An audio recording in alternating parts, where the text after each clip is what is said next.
Here in the desert, money doesn't talk, it shouts. Here, people demand the best out of life, and they want it now. Fast cars, great beaches, jet skis, fabulous architecture, and some quirky sports. At least you don't have to buy an embarrassing pom-pom hat. Until now, sand dune skiing has been the only way you could ski in Dubai, but not for long.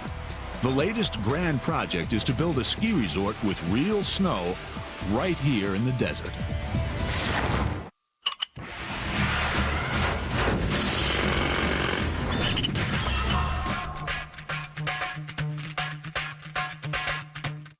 The kings of construction will turn the dream of making snow in the desert into reality. Chief Executive Phil Taylor.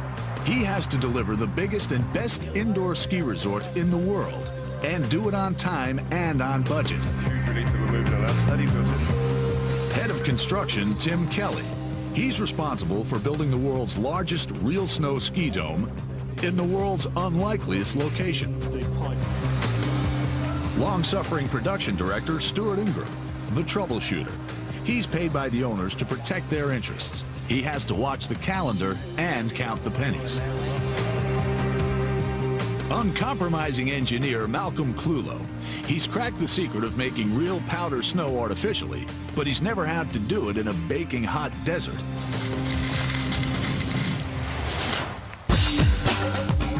Ski Dubai is a massive engineering project demanding solutions to some unprecedented problems.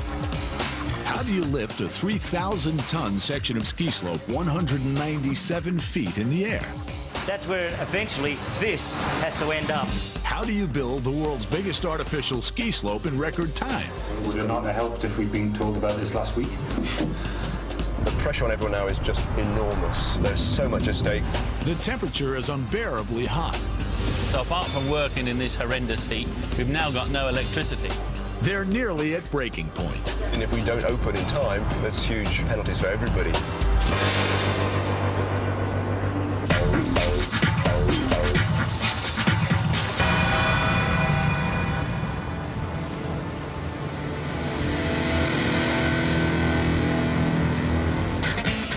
This is the land of bling. Even though Dubai's oil is running out, its economy is booming. Dubai's rulers have encouraged the development of tourism. Tourists love to shop, and Dubai is the shopping mall capital of the Gulf. But how do you make your mall stand out from the others?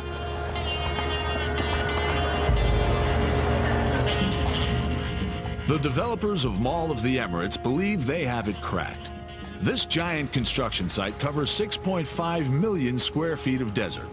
It'll offer 2 luxury hotels of 900 rooms, car parking for 7,000 cars, a 14-screen cinema, and this, Ski Dubai.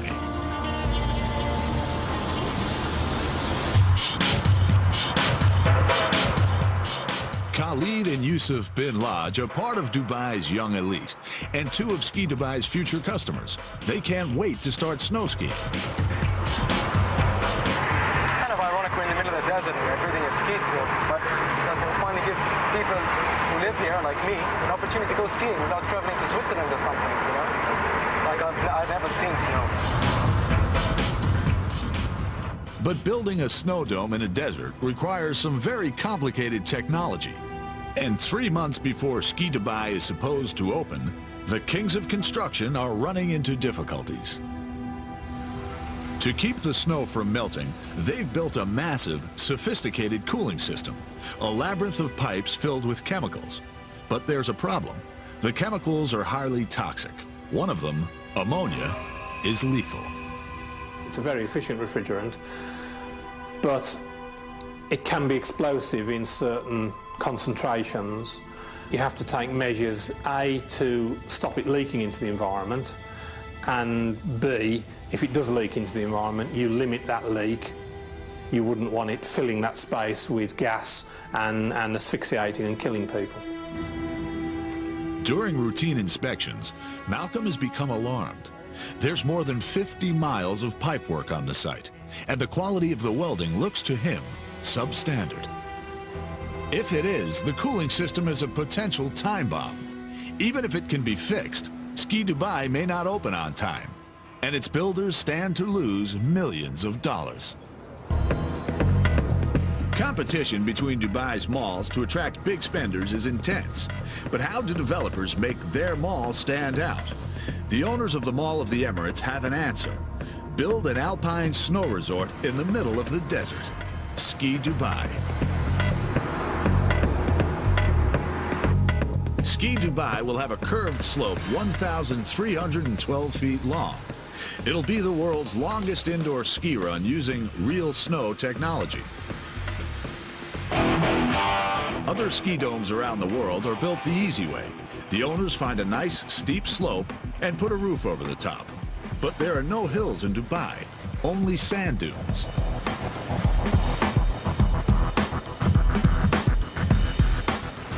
So Ski Dubai is being built on stilts over the world's largest shopping mall outside North America, the third biggest in the world.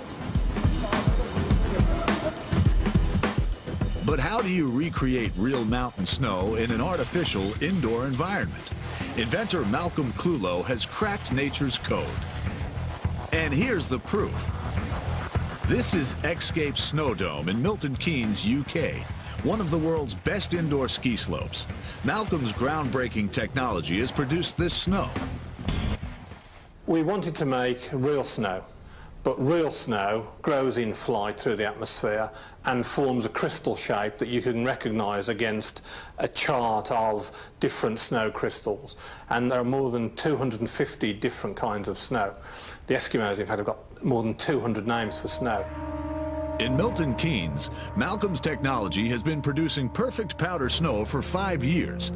This snow forms complex crystals in flight, just like the real thing. The flakes look, feel, and taste just like alpine snow. From these small guns, water is sprayed in a fine mist which forms a cloud. This vapor is then seeded with tiny invisible ice particles, only 10 microns thick. The particles are the nucleus around which the perfect snow crystals form.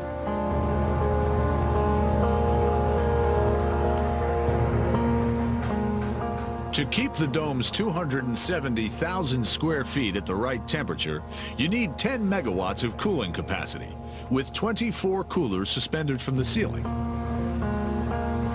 Temperatures inside Ski Dubai will be a constant 28 degrees Fahrenheit for skiing and 21 for snowmaking.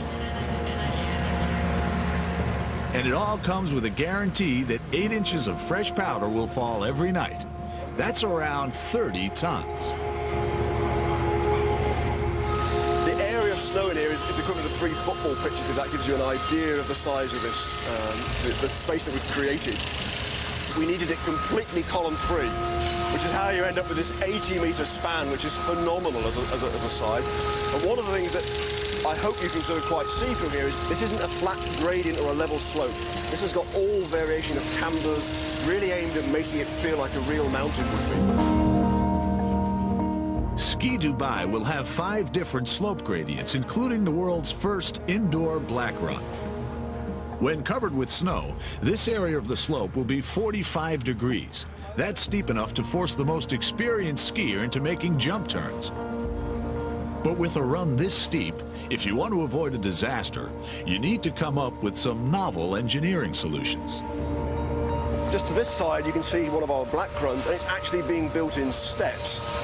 And the reason is that if we don't build it in steps, the fear is that we'd actually have an avalanche with the snow sliding down the whole of the piste. So we're really trying to be very careful, because when you're building at these gradients, you've got to consider factors like that. And it's an example of how we're innovating the engineering of ski centres and indoor ski centres all the time. These problems are an engineer's nightmare and dream. Head of construction, Tim Kelly, is a man who takes pride in his work. This is a work of art, this. I mean, I just feel really, really sad. They're going to cover up all the graffiti. You're never going to see it, but just all the radial beams, the way it all comes together, the view you see of this, and the expanse of this volume. To me, this is unique, this.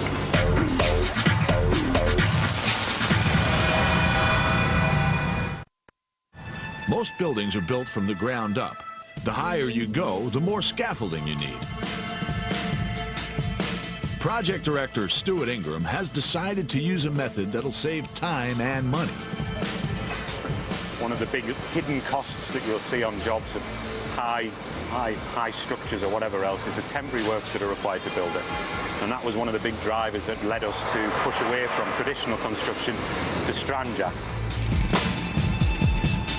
Strand jacking means constructing a building on or close to the ground and then lifting it into its final position. This 300-foot section of ski slope is nearly complete. Today it's close to the ground, but not for long. Soon it'll be lifted 200 feet to form the upper section of the slope. What you can see from here is the big floor truss at the back there. That's where eventually this has to end up. So you can see the roof rafters at the top. Those roof rafters match the level of the end of that roof. So that all has to close up and there's some distance. You start to get the scale of it from here. These are the machines that'll hoist the load. Each hydraulic strand jack can lift 500 tons. The slope will have 16 jacks, 4 on each corner. They work by pulling these metal strands millimeter by millimeter. Hoisting this massive slab of concrete and steel will take 2 days. This is the equivalent about the weight of 20 jumbo jets. To lift that up into the air, to control it, to position it exactly into the right place, making sure it fits. It's just a fantastic feat of engineering. Tim is already 4 weeks behind schedule, and the penalty payments for finishing late are huge. The pressure is on to lift the slope and move on to the next phase. Tim has to build a 3-story car park under the slope, and soon. The final checks for the lift can start, but things aren't going according to plan.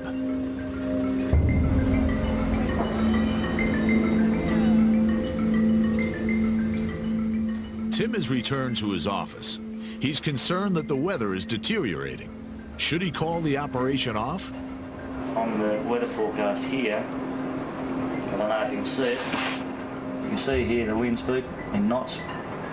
And what we have here, which is concerning to us, is that sometime in the afternoon this evening is a peak before it starts to ease.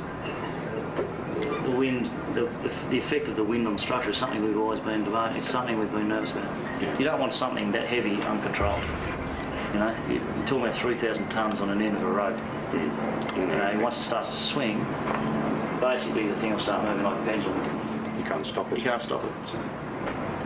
So decision is? Decision is tomorrow morning? Tomorrow morning, first thing. The strong winds arrive and a sandstorm develops. In Dubai, a sandstorm can last 5 days. Obviously very disappointed the lift hasn't gone ahead today, but that's better to be on the safe side, and it's far better that we heed the warnings of the weather forecasters and the engineers, and obviously call it for tomorrow now, but disappointing.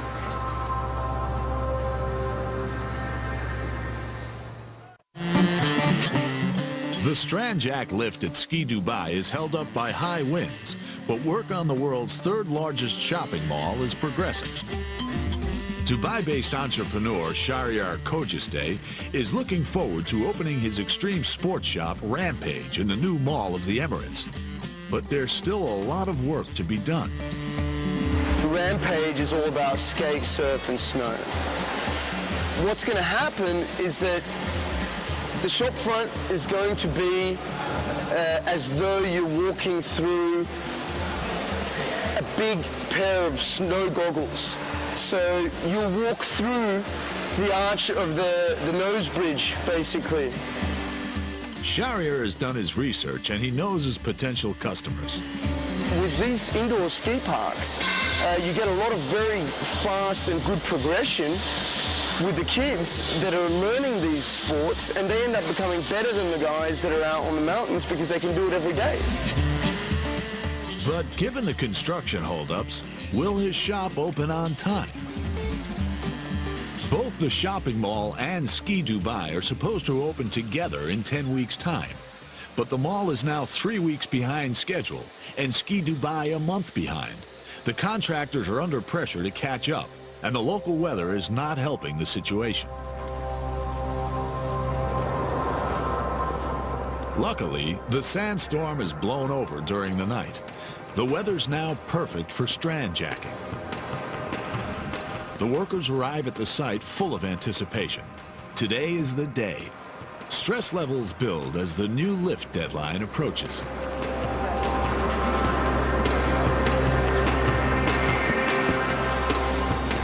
When you look at it now, it's not a breath. It's great. It's a huge difference. Everyone's really looking forward to it, I tell you. They're really looking forward to it. The operation cannot go ahead without the Swiss strand jack engineers, but they're stuck in a traffic jam.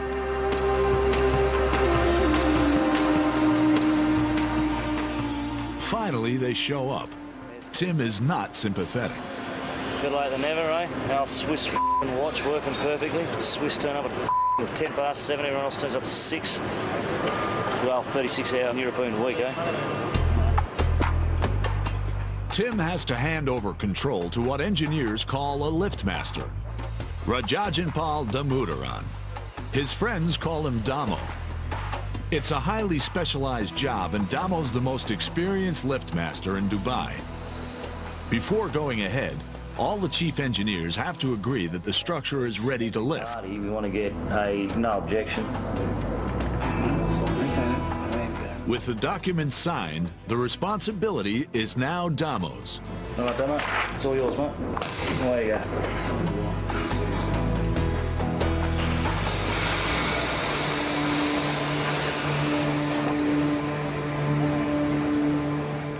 Most of the lift engineers are Hindu, and to placate the gods, they hold a religious ceremony before the lift can begin. All the senior engineers are asked to join in. Generally, in order to make sure that the lift goes smoothly, we conduct such kind of prayers, just the belief of it, to see that no incident or accidents happens. So it's just for safety.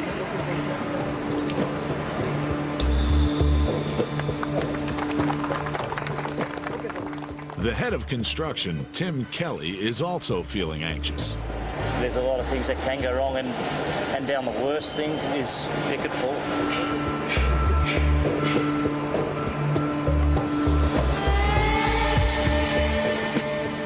After hours of anxious anticipation, the lift starts. 4 and 5? 4 on plus and 4.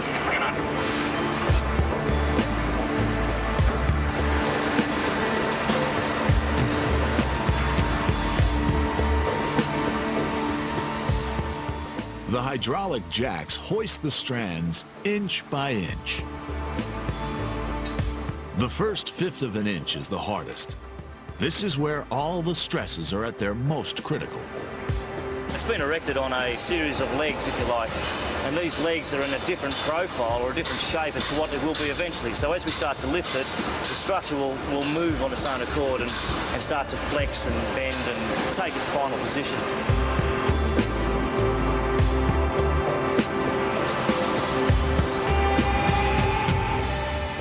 The ends lift first. The rigid concrete and steel structure bends and sags slightly in the middle, so the center is last to rise up. Now the structure begins to make long, low groans. This is the slope flexing as it lifts off its supports. That's part of what we're looking for. We're trying to hear what the structure does. It almost tells you what's going on. Good noise is a sort of a squeak type, so a sort of stretching thing. Bad noise is a crack. If you hear a bloody bad thump, then that ain't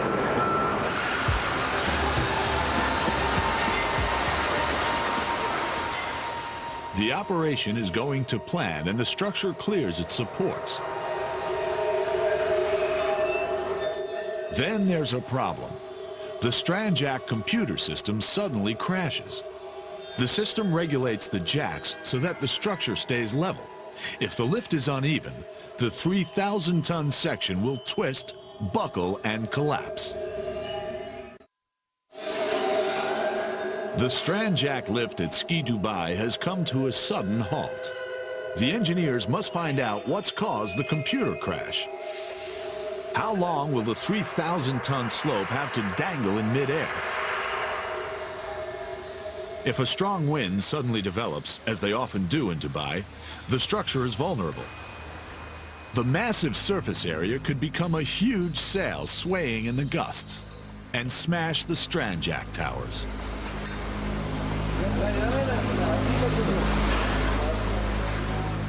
The fault is basic, but it's taken an hour to locate.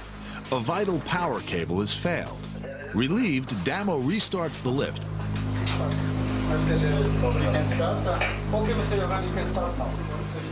But time is against him, and soon he's forced to break for the night. They've lost valuable time. Dawn. The lift starts early, and the lift team make good progress in the day. Check 1 second that lifting frame points.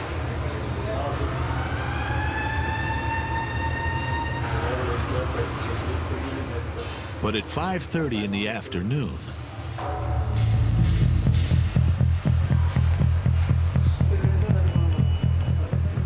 it's the sound that Strand Jack engineers dread.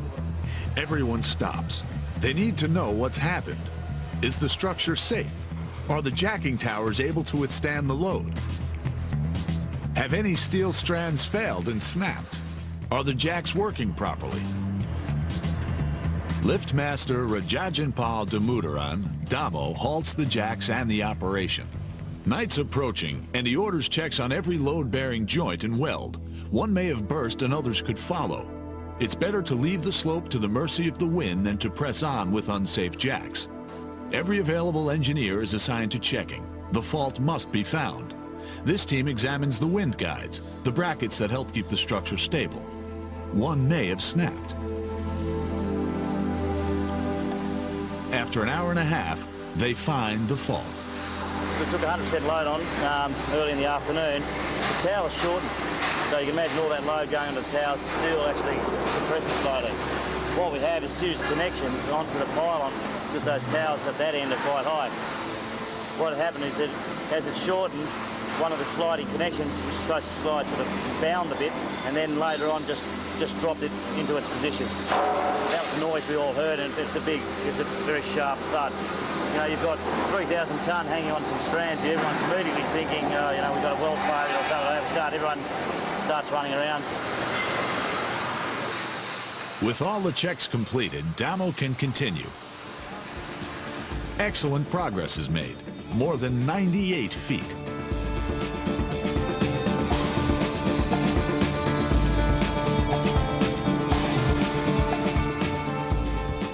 The final fractions of an inch are critical. Every strand must be at exactly the right level. There is no margin for error.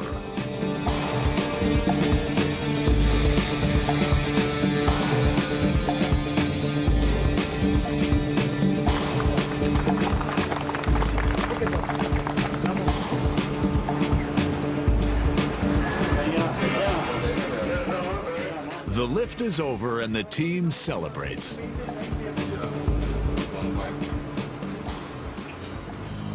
Meanwhile, Ski Dubai Chief Executive Phil Taylor has to approve the centerpiece of the children's ice cave.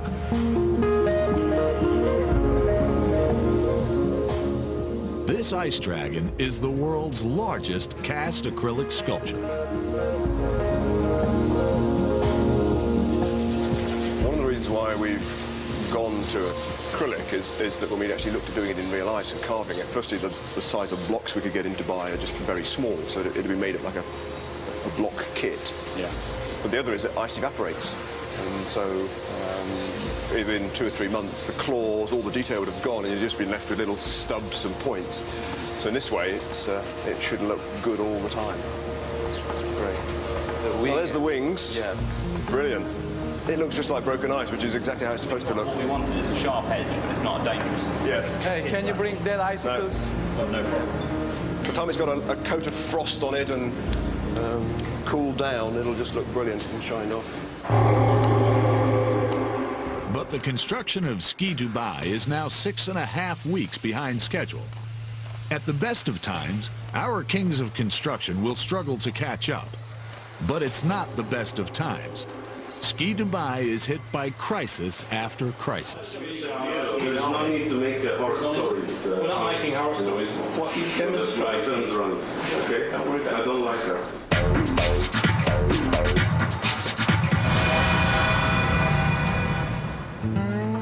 The next phase of construction. Production director Stuart Ingram's day begins badly. The drag lift ramp that will haul skiers to the top of the Black Run is too steep and too short. This ramp was difficult and expensive to secure to the cladded walls. Now Stuart has to tear it down and rebuild it. When you saw the work that was involved in putting the initial or the original steel support in, there's a considerable amount of work involved in doing it, and now we need to replicate it. It's yet another delay that will cost time and money.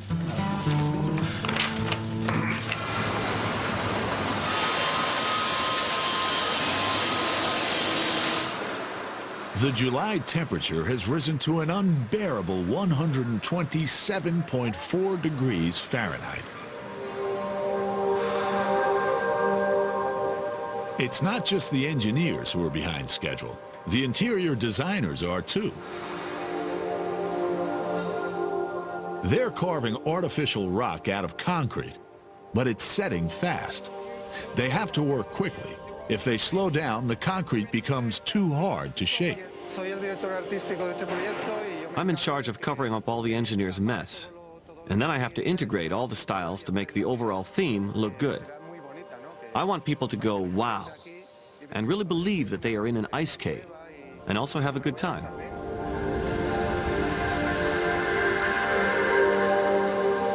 What will normally happen is that the art director, who is in charge of the whole thematic design, will give us a sketch, photograph, of what he is looking for.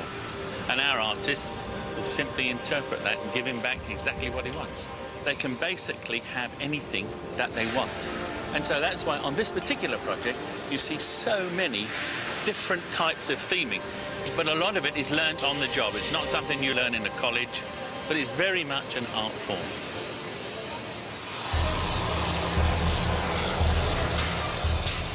Then, without warning, the power shuts down. The carver's tools are now useless and work has to stop. The problem we've got right now is, as you know, one of the phases has gone down with the power. So apart from working in this horrendous heat, we've now got no electricity. So the danger is that all the material you've sprayed on the wall is all now going to go off before we can start carving. Putting more people on the job isn't an option. It's a huge problem because the work that we do is an art. You know, we've got artists carving in wet cement, and you cannot get more artists. You can't go to the market and say, give me 10 more artists. You've only got the team that we have. So it's an extremely difficult thing to catch up time. Ski Dubai is now 8 weeks behind schedule. We're a little bit further behind schedule than we'd like to be. The pressure on everyone now is just enormous. There's so much at stake. I mean, there are huge penalties on the contractors if they're delayed, but also for the retailers. They've got their season's collections in. If we don't open in time, there's huge penalties for everybody.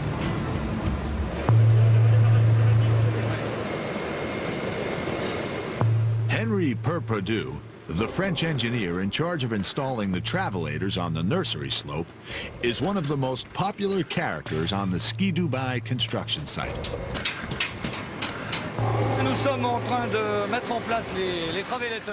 We are in the middle of placing the travelators that will carry the Dubai skiers. Yes, we do have some problems as we are more used to working in the mountains, where it is much cooler. Here it's terrible.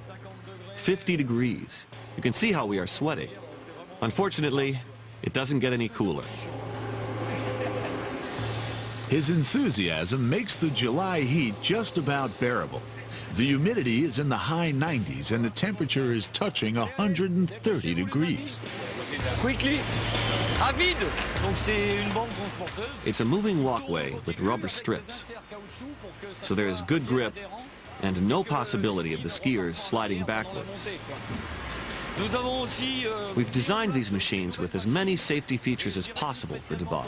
Des sécurités maximum. Avec la caméra, on va vous arrêter en haut. The people here are not used to skis and are not used to this method of transport. So we thought it is very important to include as many safety features as possible. Où il est passé, Kiki? Venez par là. Oh! Non, gardez les chaussures. Gardez les chaussures. Go! Go, go, go! Go, go, go! Alors, nous avons encore quelques réglages techniques à faire, bien sûr. C'est pour ça qu'on fait des essais de charge, pour voir comment réagit la machine avec une charge maximum.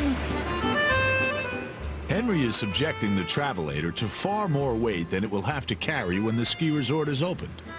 Then the passengers will be more spaced out because they'll be wearing skis, and many will be children. Les moniteurs de ski vont pouvoir... The ski instructors can easily monitor the speed from very slow right up to the maximum permitted.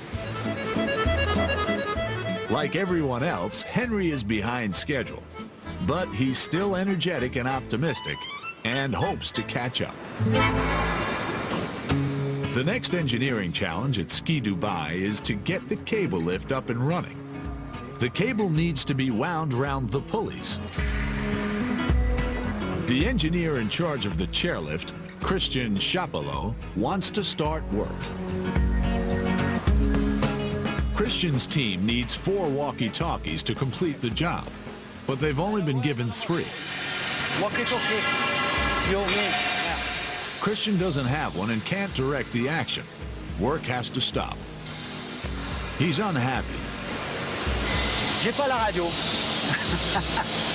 Donc on peut pas dérouler. C'est très simple et très compliqué à la fois. But miracles can happen. Project director Stuart Ingram has managed to locate the scaffolding needed for Christian's 200-foot platform. Now armed with his walkie-talkie, Christian can start. Ok, Alain, tu peux tirer, je suis à la moitié. Allez, on roule. Be careful.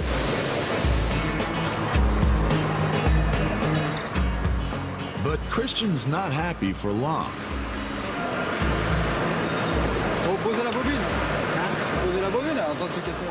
Now there's a problem with the winch and cable drum. The clamps supporting the drum are too small. The drum is now unstable, and if they carry on, it'll topple over. Christian has had enough. C'est fini. On n'a plus qu'à braquer, donc Pose les freins. moi, je vais remettre en sécu là. C'est une petite heure, plus 20 minutes, plus 6, ça va nous prendre, on va finir au départ, on avait dit 6 heures, on va arriver à 1 journée et demie bientôt. Si ça continue comme ça. C'est la vie. All these problems mean that Ski Dubai is now even further behind schedule. The teams of instructors and support staff have arrived to find a ski resort with no snow. For the first week, there's much to do. All the skis, helmets, boots, and poles have to be prepared and sorted. In their second week, 2 of the snowboard instructors decide if they can't ski on snow, then sand will just have to do. And Dubai has lots of sand. Desert is awesome. There's no way to describe it. You've got to be here to appreciate it, really. It's like nothing I've ever seen before.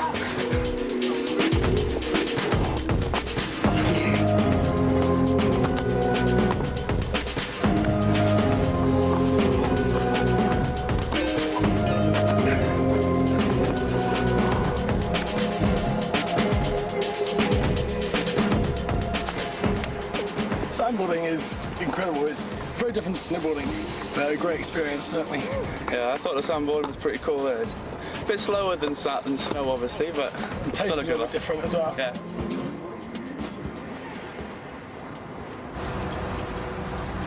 Back at Ski Dubai, the welding for the cooling system has become an issue once again.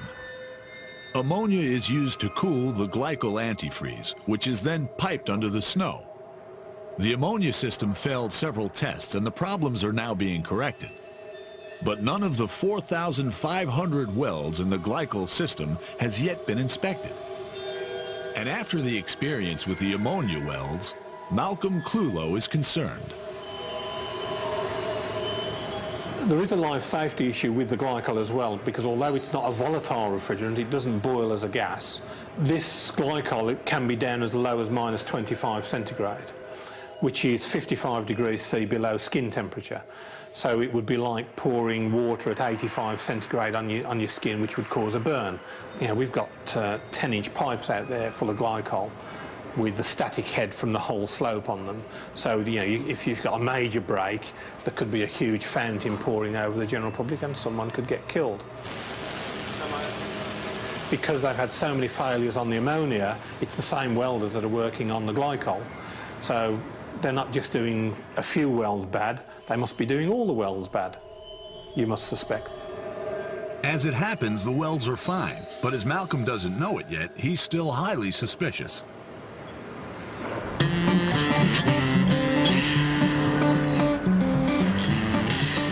Meanwhile, the shopping mall is a month behind schedule, but 160 stores are opening tomorrow.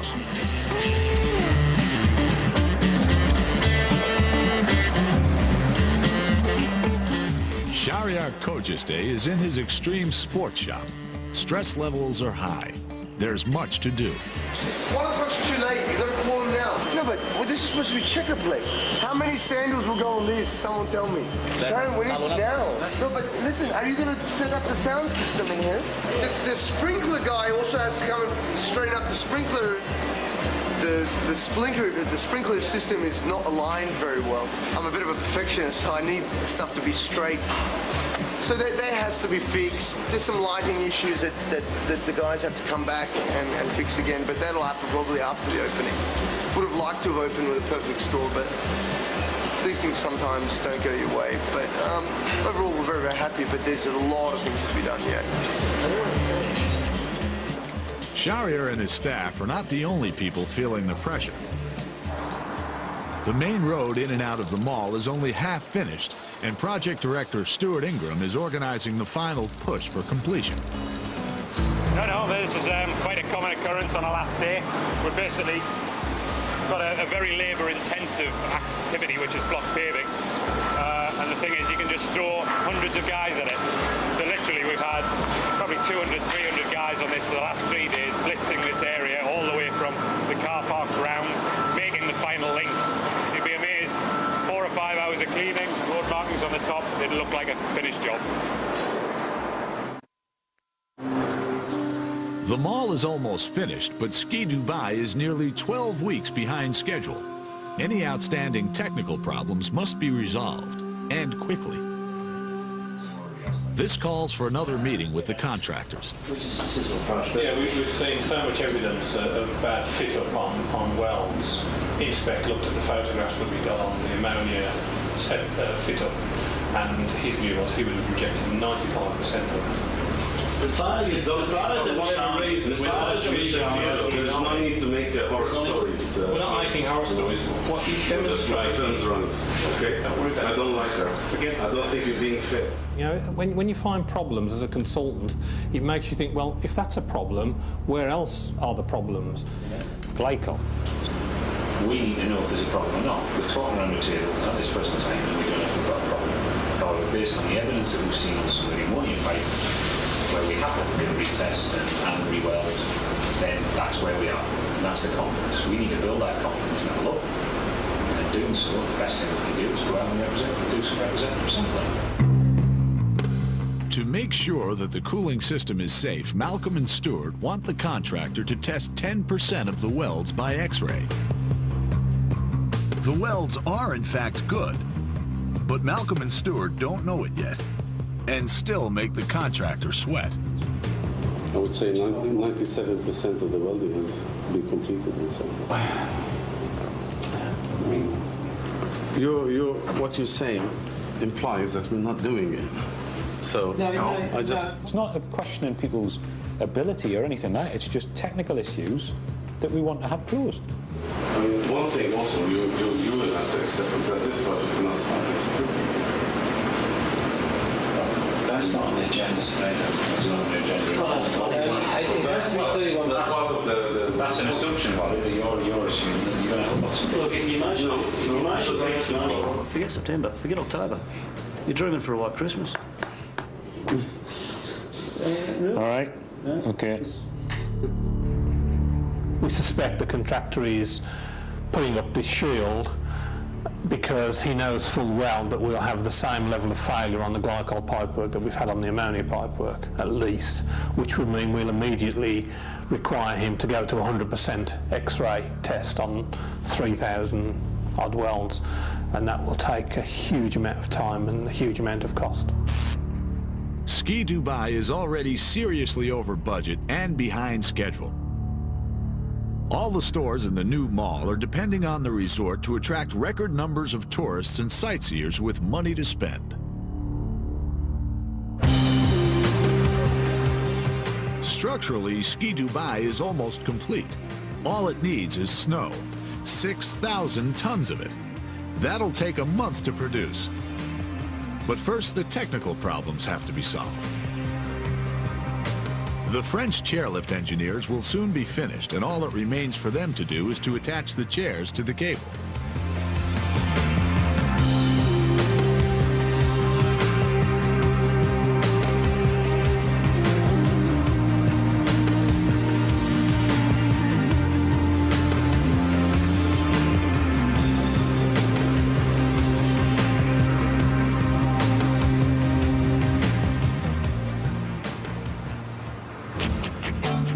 Ski Dubai is hit with another time-consuming delay.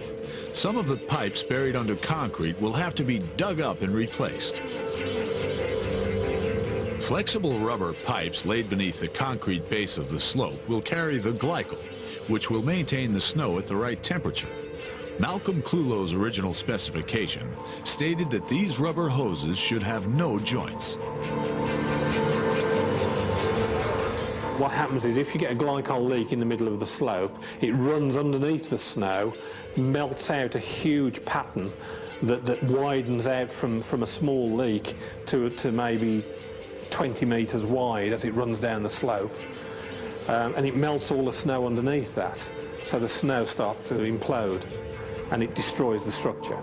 So if you get a leak of glycol in the middle of the slope, it's a complete shutdown, a big partial meltdown and restart, which would be economically disastrous. You've basically got your connector here. Yeah. So I don't know what they can, you know, because they were looking at one stage of just making it a longer piece of pipe there. Malcolm is convinced that these joints will leak when buried in the ice.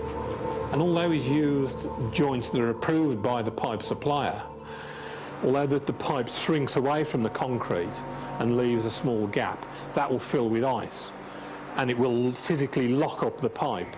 And what happens if you've got a compression joint, you could find that this piece of pipe starts to contract as it cools and pulls the joint that's locked on the other side with ice, and it'll just pull the joint apart.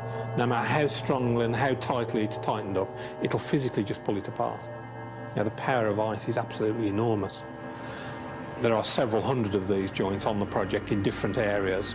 The pipe from Europe, dig out the concrete, throw them away and start again on those sections. The contractor must replace these pipes quickly, but the manufacturer is slow to send the replacements. There is another delay.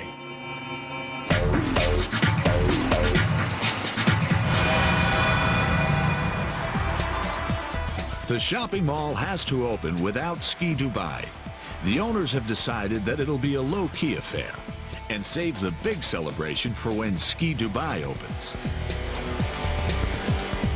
But Shahryar Khojesteh wants some of his best future customers to open his new store, and a formal ribbon-cutting ceremony just isn't their style.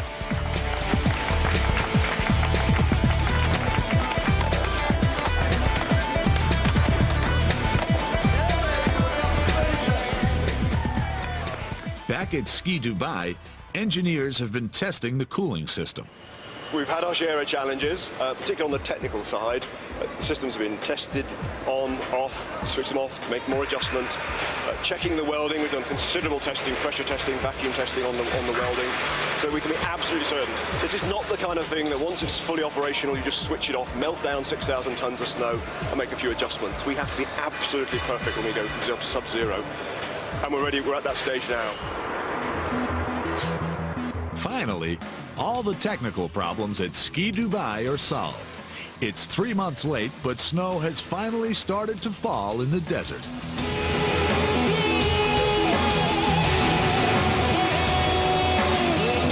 It's just amazing. I mean, it's just fantastic that it's finally happening. It is snowing in Dubai. They said it was impossible to build a ski resort with real snow in this searing heat. But engineers like Stuart Ingram, Malcolm Clulow, Tim Kelly, and Philip Taylor found a way.